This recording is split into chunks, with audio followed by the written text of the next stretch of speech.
How to fix the website not allowed error on Android. This tutorial shows you how to get blocked websites accessible again on your device. First, open the Chrome app on your Android device and try loading the website that's being blocked. After that, check if you're connected to a VPN or proxy. If you are, turn it off and try loading the site again, as these can sometimes trigger access restrictions.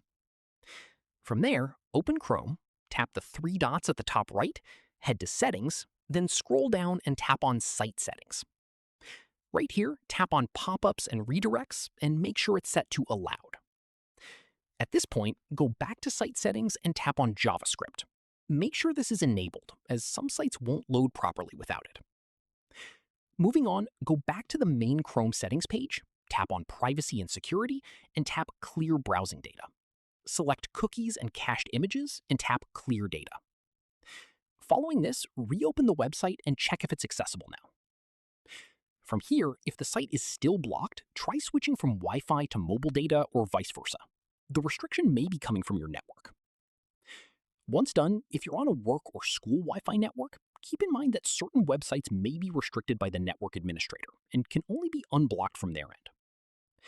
Finally, if nothing has worked, restart your device by pressing and holding the power button until the power menu appears and tapping Restart.